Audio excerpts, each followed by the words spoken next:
दर्शकों नमस्कार, good evening, सभी को नमस्कार। आज मैं एक टॉपिक ले रहा हूं जो हेल्थ साइंस से रिलेटेड टॉपिक है और आज की जो चर्चा रहेगी वो बिल्कुल ही थोड़ा हटके,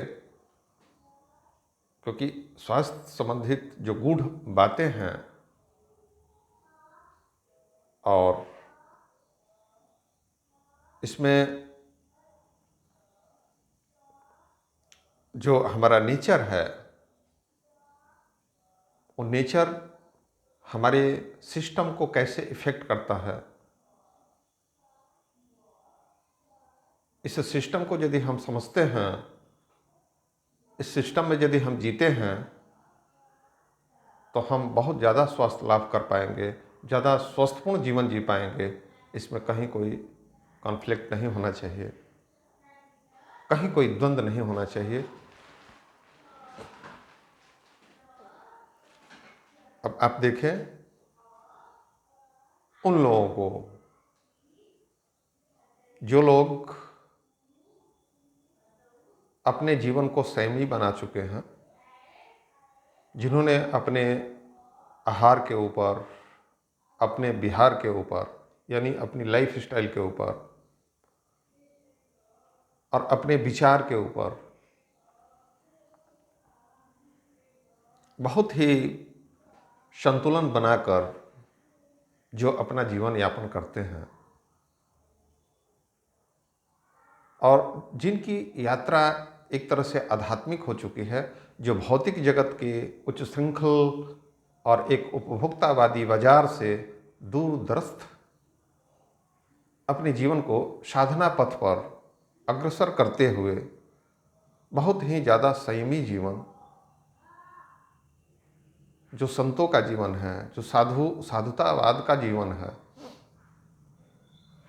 वो चाहे गृहस्थ में रहकर हो या तो कहीं बाहर जाकर हो, लेकिन उनके जीवन में आपको संयम मिलेगा, उनके जीवन में आपको संतोष मिलेगा, उनके जीवन में आपको शांति मिलेगी।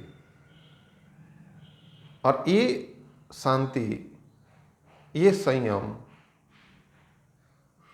ये विचारपूर्ण जीवन, ये जीवन का जो संतुलन है, चाहे वो संतुलन बाह्य संतुलन हो या चाहे वो आंतरिक संतुलन हो, तो बाह्य संतुलन हमें आहार से, हमारे विहार से, हमारे व्यवहार से, इन चीज़ों से आती है। ये हमारा बाह्य संतुलन है और ये बाह्य संतुलन हमारे शरीर को इसके लिए तैयार करती है कि हम अपने अंदर प्रवेश कर सके और अंतर्दृष्टि से, अंतर्चक्षु से अपने अंतर जाके अपने अंतरतम में उस सत्य को जानने की कोशिश करें या उस सत्य पथ पर हम अग्रणी हों, जो हमारे जीवन का मूल उद्देश्य है और जो हमारे जीवन की अंतिम यात्रा है, या हमारे जीवन का अंतिम उद्देश्य है, या हमारे जीवन का लास्ट ऑब्जेक्ट है, या हमारे जीवन का डेस्टिनेशन है, जहाँ जाके हमारा ये जीवन कंप्लीट होता है। तो ये हमारा जीवन 50 साल, 60 साल, 70 साल, 80 साल या एक दशक, 100 साल यदि ऑन एवरेज देखेंगे तो ये जीवन का काल है।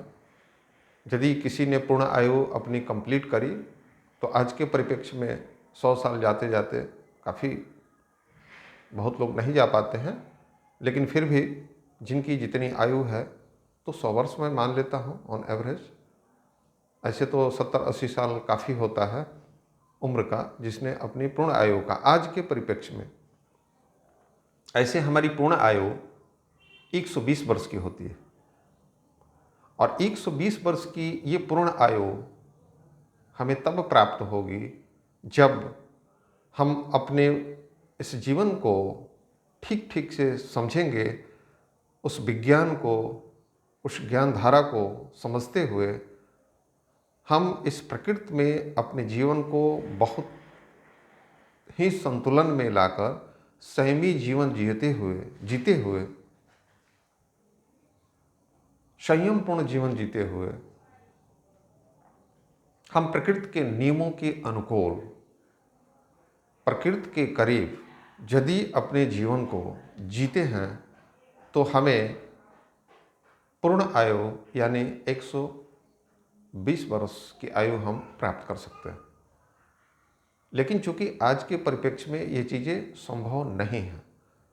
कारण है कि हमारा जो आहार है, हमारा जो विहार है, हमारी लाइफस्टाइल है, और बहुत ज़्यादा इस पॉल्यूटेड वातावरण में, और हमारा जो खाद्य पदार्थ बहुत ज़्यादा टॉक्सिसिटी जिसमें विषाक्त हो चुका है, इनऑर्गेनिक केमिकल्स, तमाम चीज़ें, जो हमारा आहार है, आहार की शुद्धि, चाहे वो जल हो, चाहे वो खाद्य पदार्थ हो, चाहे वो फल हो, चाहे सब्जियां हो, चाहे अन्न हो, इसकी विशुद्धता नहीं रही। तो या तो इसका धीरे धीरे हम त्याग करके कुछ स्वच्छ और विषाक्त युक्त आहार का परित्याग और विष मुक्त आहार का, अल्पाहार का यदि अपने जीवन में अपनाते हैं, और जिस तरह से जो प्रकृति के द्वारा प्रदत्त चीज़ें हैं, जिसमें किसी भी तरह की हमारे द्वारा इनऑर्गेनिक केमिकल के द्वारा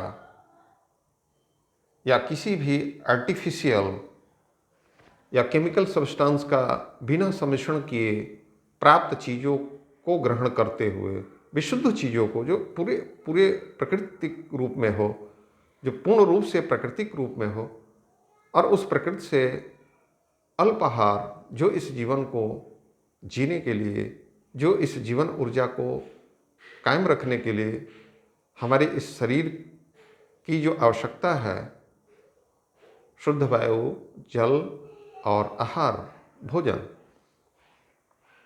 इसमें संयम करना, इसको संयमित करना, इसको बैलेंसिंग करना, इसको संतुलित करना, और प्रकृति के नियमों के अनुसार,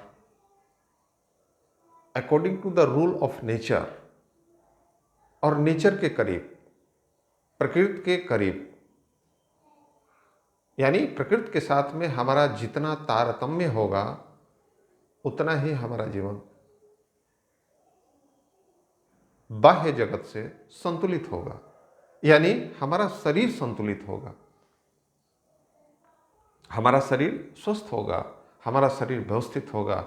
और ये जब व्यवस्था बाह्य जगत से बनेगी तो हमारा जैसे ही शरीर संतुलन में आएगा तो हमारा मन भी, अब सेकंड स्टेप में हमारी जो साइकिक बॉडी है, जो मेंटल बॉडी है, जो मनस शरीर है, जो विचार शक्ति है, जो हमारा इंटेलेक्चुअल है, जो हमारा स्किल्ड है, जो हमारी बुद्धि कौशल है, ये धीरे धीरे संयमित होना प्रारंभ हो जाएगी। तो इन फर्स्ट स्टेप कि इस शरीर के पोषण के लिए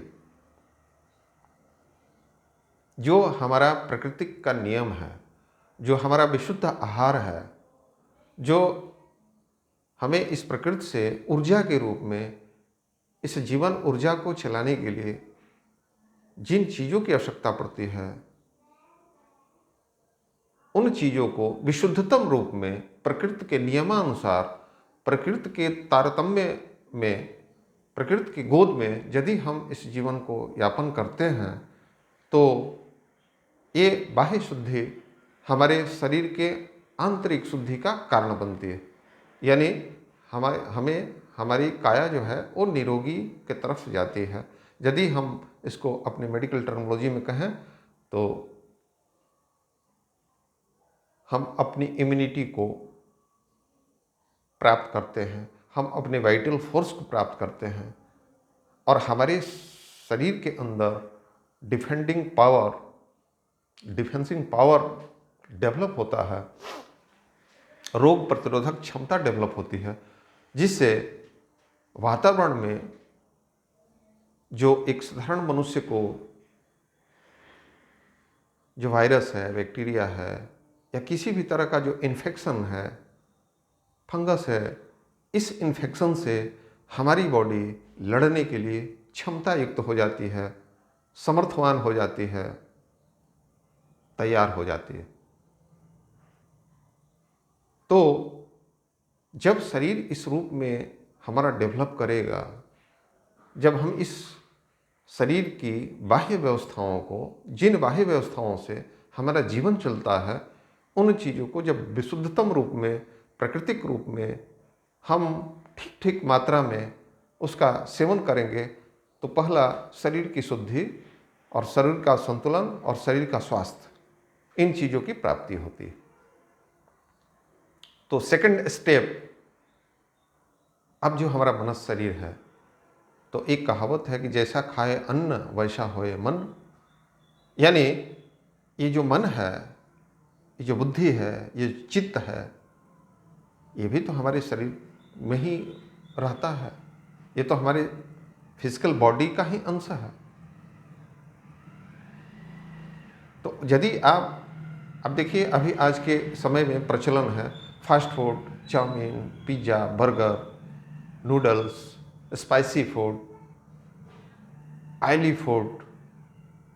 अब ये यदि इसका सेवन किया जाता है तो इससे आपके नर्वस का ग्रोथ नहीं होता है और ब्रेन के भीतर एक एक्साइटमेंट बना रहता है, जो एक्साइटमेंट आपकी ब्रेन को इम्बैलेंस करके आपको गलत दिशा में आपकी जीवन धारा को लेकर जा सकती है और आप रोगारोग भी हो सकते हैं और होते हैं। इसलिए उन लोगों का जीवन जिन्होंने अपने आहार की शुद्धि की, अपने विहार की शुद्धि की, ये बाह्य तल पर है, ये हमें दिखता है कि हम क्या खाते हैं, हम किस तरह का व्यवहार, किस तरह का आचरण करते हैं। और अब जो विचार की बात है वो हमारे अंदरूनी व्यवस्था की बात है, जो हमारे मनुष्य शरीर से जुड़ा हुआ है। तो जब हमारा आहार और विहार दो शुद्ध होगा तो तीसरा आयाम हमारे विचार की शुद्धि ऑटोमेटिक होने लगेगी, क्योंकि उसके लिए this is the comfortable environment, this is the comfortable environment, उसके लिए आरामदायक, सुविधाजनक वातावरण तैयार होगा जिसमें आपके विचारों की शुद्धता परिलक्षित होने लगेगी। और ये विचार शुद्धि आपके व्यवहार में उस शुद्धि का प्रदर्शन करेगा, जो टेक एक्शन में दिखाई देगा। तो पहली बात कि आहार शुद्धि, दूसरी बात विहार शुद्धि और तीसरी बात विचार की शुद्धि। और ये तब संभव है यदि हम उन प्रारूप को, उन व्यवस्थाओं को जो अकॉर्डिंग टू नेचर है, उस नेचर में आज भी, आज के समय में मैं आपको बता रहा हूँ, आपकी पन की पौड़ी चले जाए, हरिद्वार चले जाए, वहाँ से दूर जो देव तीर्थ है, देवस्थान है, पहाड़ियों में आपको साधना करते हुए बहुत सारे महापुरुष मिल जाएंगे जो अपनी साधनाएं कर रहे हैं और बिल्कुल स्वस्थ हैं। आप जंगलों में चले जाएं, आदिवासी क्षेत्रों में जो फॉरेस्ट्री है, फॉरेस्ट्री के अंतर्गत रहने वाले अभी भी हमारी इस धरती पर इस काल में भी बहुत सारे आदिवासी, यानी जो मुख्य धारा से जुड़े हुए व्यक्ति नहीं हैं, जिनका एक अलग सा group of people, they have live in the individual community, एक वर्ग बनाकर जो रहते हैं, व्यक्ति विशेष का एक वर्ग है जो कि मूल धारा से जो जुड़े हुए नहीं हैं और जिनका जीवन एकदम प्राकृतिक रूप में है। वहाँ पर न कोई मेडिकल साइंस है, न कोई मेडिकेशन है, न हॉस्पिटल है, न डॉक्टर है, फिर भी वो स्वस्थ हैं, बिल्कुल स्वस्थ हैं, पराक्रमी हैं। उन्हें ये तमाम कॉमन बीमारियां जो है ये तो छूती ही नहीं है। जो गंभीर बीमारियां हैं ये तो उन्हें लगने की कोई बात ही नहीं है। क्या कभी आपने सोचा है इसका क्या कारण है? हम जितना ही प्रकृति से दूर होते जाते हैं, प्रकृति से जितना ही दूर होते जाते हैं, हम अस्वस्थ होने लगते हैं। कारण ऐसा समझें कि ये बॉडी भी एक तरह का मशीन है। इसमें डिफरेंट पार्ट्स हैं, लीवर है, किडनी है, गैल ब्लैडर है, पेंक्रियाज है, लिम्स हैं, बोन्स है, टिश्यूज है, मसल्स है। ये तमाम चीज़ों से बना हुआ जो शरीर, पंच महाभूतों से ये बना हुआ शरीर, इसके according to nature what should be required, appropriate required for the living being. यदि आप ऐसा सोचें, वनस्पतियों में आप देख लें कि उनको ठीक से फर्टिलाइजर नहीं मिलता है। सही फर्टिलाइजर में सही सनलाइट, सही वाटर, शुद्ध वाटर, इनका यदि अभाव होगा तो पौधों में ग्रोथ नहीं आएगी, पौधे मर जाएंगे, जल जाते हैं, नष्ट हो जाते हैं। इसी तरह से हमारा शरीर, चाहे वो वनस्पति जगत की बात हो, चाहे जंतु जगत की बात हो, या तो मनुष्य जगत की बात हो। फिर आप देखें, जो जंगलों में रहने वाले जितने भी जीव हैं, जितने भी प्राणी हैं, चाहे वो शाकाहारी हो चाहे मांसाहारी हो, वो अकॉर्डिंग टू नेचर अपनी लाइफ को सरवाइव कर रहे हैं। लेकिन जो पोर्ट्स हैं, जो मनुष्यों को द्वारा पाले गए और विभिन्न हाइब्रिड से तैयार किए हुए जो पशु हैं, उनमें और उनमें जो स्वतंत्र रूप से जो नेचर के अकॉर्डिंग जो अपना जीवन लाइफ को सरवाइव कर रहे हैं, इनमें और उनमें आपको अंतर दिख जाएगा। ये अंतर दिख जाएगा कि इन्हें भी ट्रीटमेंट की आवश्यकता पड़ती है, ये भी बीमार पड़ते हैं। कारण क्योंकि इनका भी आहार शुद्धि नहीं है, इनका भी व्यवहार शुद्धि नहीं है। उसी दूषित वातावरण में इनका भी जीवन हमारे साथ साथ चल रहा है, इसलिए इन्हें मेडिकेशन की आवश्यकता पड़ती है। ये डिजीज से सफ़र करते हैं, इन्हें बैक्टीरिया, वायरस और तमाम तरह की प्रॉब्लम्स क्रिएट हो जाती है। लेकिन वही जीव, एक यदि आपने खरगोश पाल रखा है, लेकिन वो यदि जंगल में है खरगोश, यदि खेतों में वो खरगोश है, तो वो बीमार नहीं पड़ता है। एक कुत्ता है, एक व्याघ्र है, यदि आपने उसको रख रखा है अपने कंजर्वेशन में,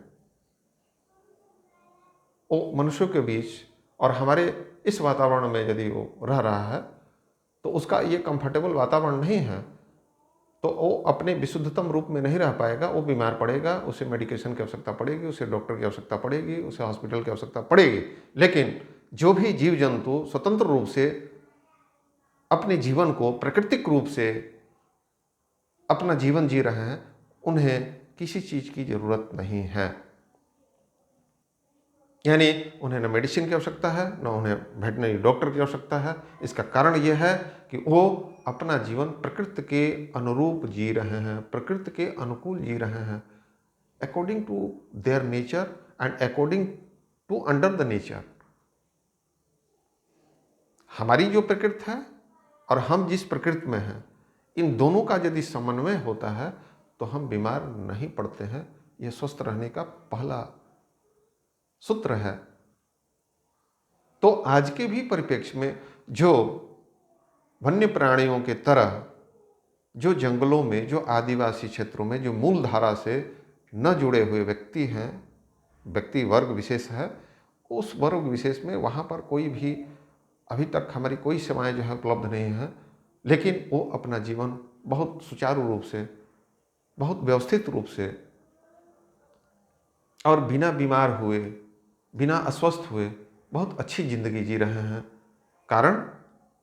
कारण यह है कि विकास तो नहीं हुआ उनका, वो बहुत विकसित नहीं है, लेकिन विकास के क्रम में उनके पास विनाश भी नहीं है। विनाश का मतलब यह है कि हमने अपने लाइफ को डेवलप किया, हमें सुंदर सा घर चाहिए, हमें जिह्वा को सुस्वादु लगने वाला भोज्य पदार्थ चाहिए। अब यदि जरूरी नहीं है कि जो भोजन सुस्वादु लगे वो भोजन आपके स्वास्थ्य के लिए बेहतर हो, हमें उत्पादन ज़्यादा चाहिए, तो हम इनऑर्गेनिक फर्टिलाइज़र का प्रयोग करके और उसको विषाक्त रूप से उस आहार का हम सेवन कर रहे हैं। क्यों? क्योंकि हमें बाजार चाहिए, हमें पैसे चाहिए, हमें बहुत कुछ चाहिए, केवल चाहिए ही चाहिए। तो बहुत कुछ यदि चाहिए तो मूलभूत चीज़ें जो हैं वो कहीं ना कहीं नष्ट हो जाती है, और ये कारण है जिसके वजह से हम ज़्यादा से ज़्यादा बीमार पड़ते हैं, ज़्यादा से ज़्यादा अस्वस्थ होते हैं। और यदि हम अस्वस्थ होते हैं तो फिर व्यवस्थाएं तो हमको मिल गई, लेकिन उन व्यवस्थाओं का हम आनंद नहीं ले पाते हैं, उसका उपभोग नहीं कर पाते, उसका सुख नहीं भोग पाते। क्यों? क्योंकि हम बीमार हैं। अब हम बीमार हैं, शुगर है, किसी को रसगुल्ले खाने की इच्छा कर रही है तो कुछ समय तो रसगुल्ले खाए, लेकिन अब डायबिटिक है तो कैसे से रसगुल्ले खाएंगे, उनका शुगर लेवल बढ़ जाएगा। तो लाभ क्या है वो रसगुल्ला किस काम का?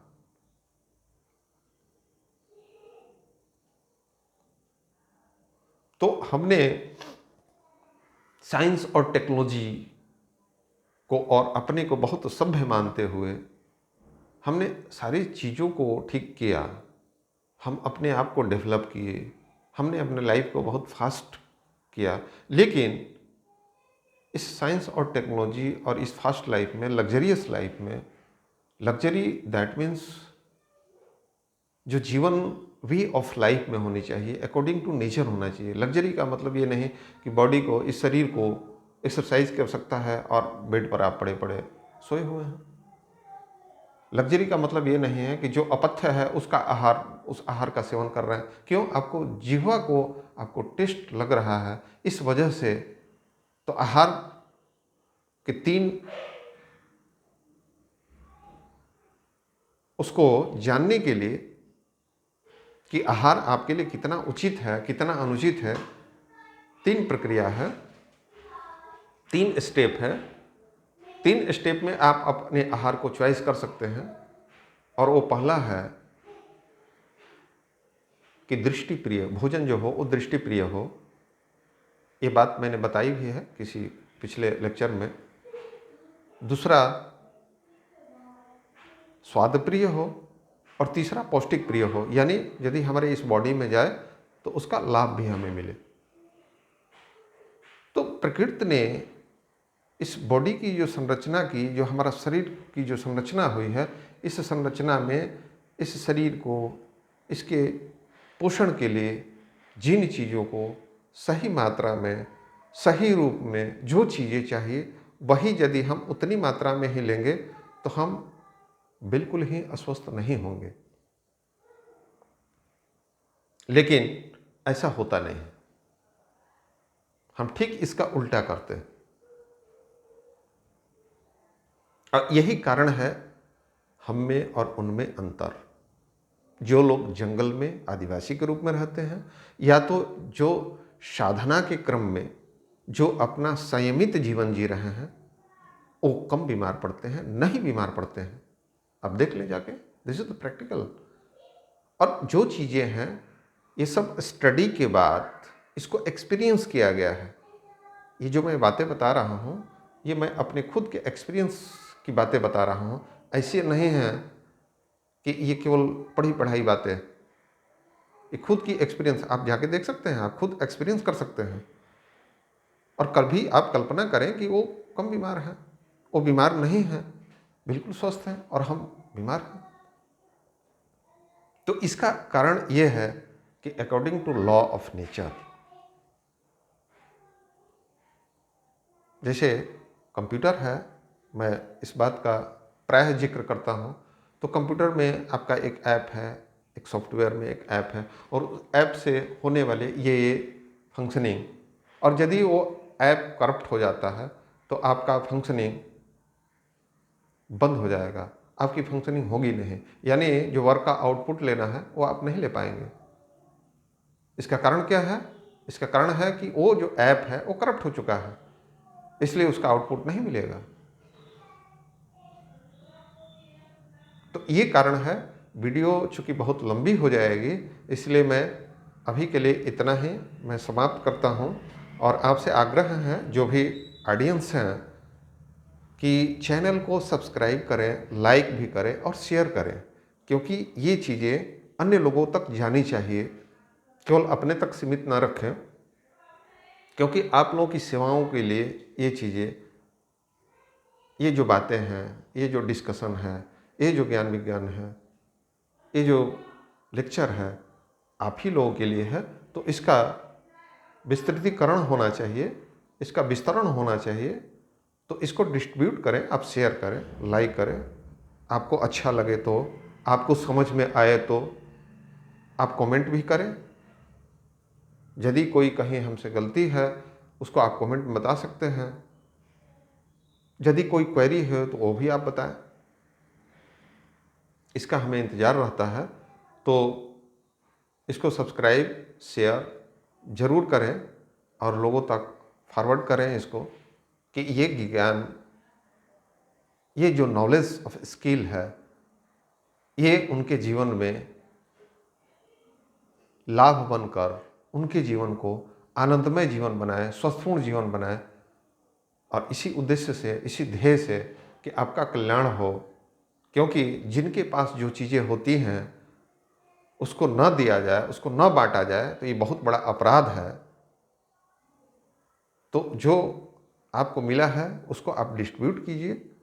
मैं, जो मेरा नॉलेज ऑफ स्किल है और जो हमारा ज्ञान है, ये आप लोगों की सेवा के लिए है। और ये ज्ञान दूर तक जाए, अन्य लोगों में जाए, और इस ज्ञान से आपका भला हो पाए, तो हमारे इस वीडियो लेक्चर की बहुत बड़ी सार्थकता होगी। और इसके साथ ही मैं अभी के लिए इतना ही।